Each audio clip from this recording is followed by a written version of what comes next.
Going to welcome in Mark Trible of the Courier Post, talk some wrestling. Good morning, Mark. Good morning, Sully. What's happening, buddy? Hey, just feeling like $1 million, man. It's district weekend. Here we go.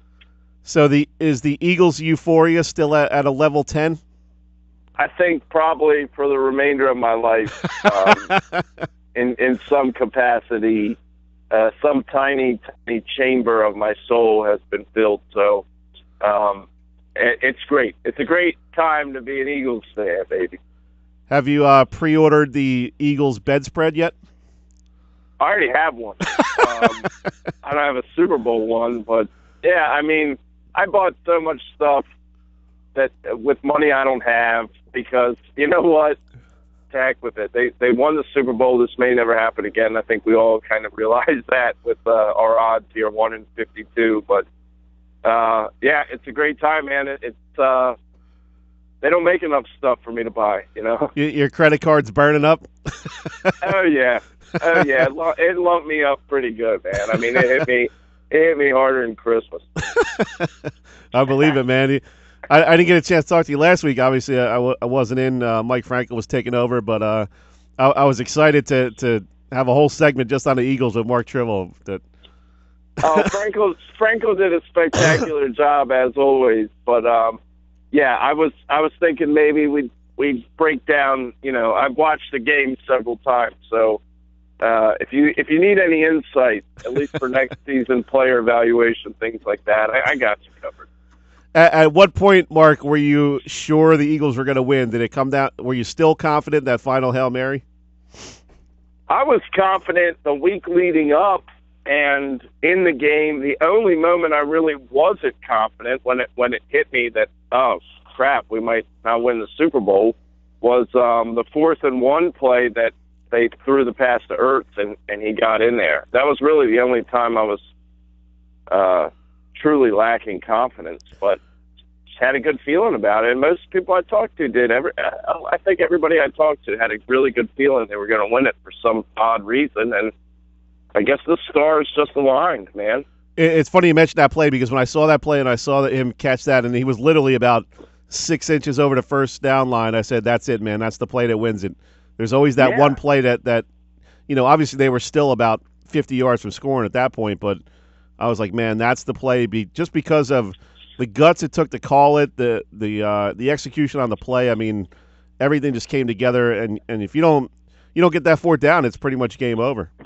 Yeah, you know, I was watching it yesterday, and again, yeah, again, and what stood out to me is they really just carved up that defense. I mean, I know Brady played real well, and he did. He had some great stats too, but like Collingsworth, who many have been upset with, is like over and over, like the Eagles need somebody to step on defense and blah blah blah. But he never says that about the Patriots. The Eagles did whatever they wanted on offense. Yeah, I mean, so looking back at it, the team was truly like a machine there in that game. Talking with Mark Trible of the Courier Post, and Mark, let's get to some wrestling here. We had John O'Kane on earlier in the show, kind of breaking down a little bit for us. We were lamenting the district realignment. It kind of stinks for reporters just because most of the teams you cover are all scattered about through 3 or 4 districts, so it does make it a little bit tough. You kind of have to pick one location. I'm going to make the trip out to Kingsway today, so nice little scenic drive through. Yes. Atlantic and Cumberland counties.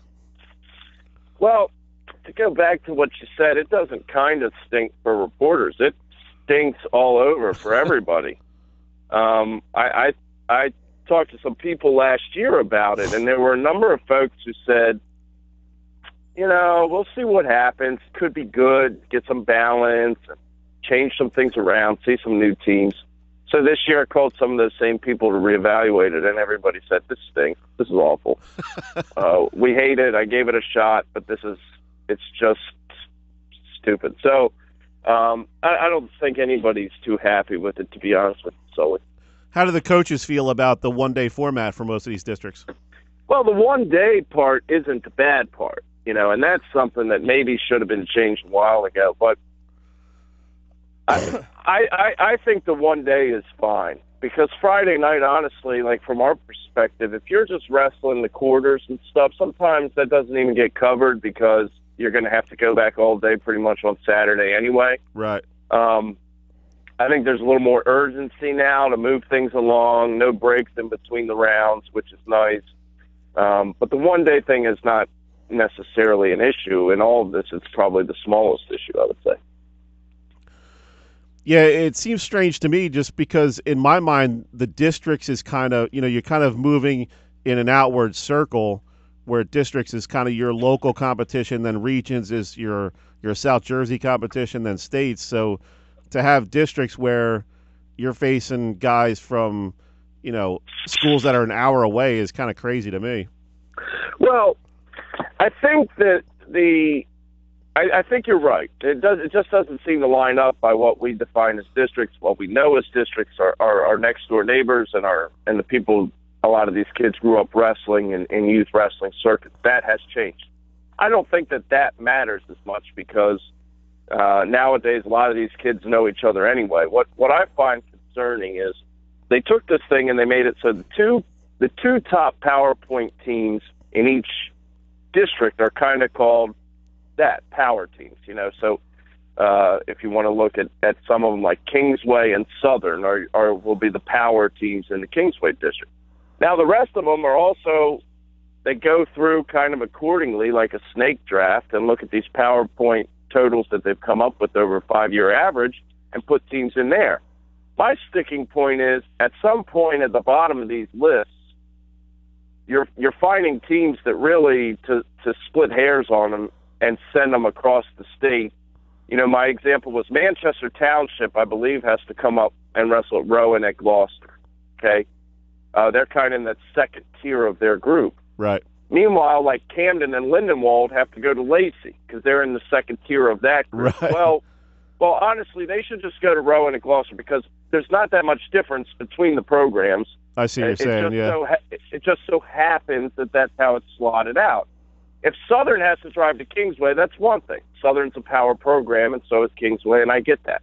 But some of these other schools who might have 1 to 6 kids who might be competing, or they have a slim chance at pushing more than a couple through, they really shouldn't have to drive an hour and 20 minutes to see kids that they're not going to see, and their coaches aren't going to schedule quad meets with them because there's no sense for just a few kids to try to get district seating criteria by going all the way across the state. Yeah, it's kind of crazy. I mean, we were talking earlier how Atlantic City and Ocean City have to go to Kingsway when they could just go right up the road to Absegami. Yeah, and those are schools where, I mean, you look at Atlantic City, that's a school where they could just go down the street and wrestle somebody in one of these regions, in one of these districts. And they don't necessarily need to go that far for where they're at. Like I said, I understand it for the big schools and some of your schools that are always going to have a lot of kids in there. Balance it out, sure. But, let's take a look at the bottom part of that and recognize travel issues and things such as that. Talking with Mark Trible of the Courier Post. Mark, let's dive into some of the what are some of the key matchups you're looking for, in certain districts. Obviously, you're going to see sometimes you get a matchup where a kid who could be a district champ in another district is left out of the mix just because in their own district there's 5-6 contenders. Yeah, and you know what, Sully, I think that was something that really was a linchpin for all of this because you did have those loaded brackets. Like District 29 used to be loaded with really, really good teams. I don't think you're going to see that as much. I think at this point, if you don't make regions, you probably shouldn't be there. It's really tough to find a place where you're going to have 4 kids who are really good in these new districts. It happens. I get that, but few and far between. But what I'm looking at, really, I look at the 195 weight class in a couple different districts here. I look at it, District 26, which is the Paulsburg district at Rowan at Gloucester. Cherry Hill West, Jason Peralta has split with TJ Frandon of Eastern. They're both in there, and Anthony Marino of Paulsburg. Those 3, who I just want to see who comes out on top of that in districts because that's important for region seeding. Those 3 are very talented. The other spot I look at 195 would be District 32 down at Williamstown. You got Brian Martin. This kid really is the story of the year for South Jersey wrestling. Didn't wrestle the postseason the last 2 years because of injury. Is undefeated. Beat the kid many thought was the favorite at 195 in the state last weekend in Sam Westfeld at Scotch Plains Famwood.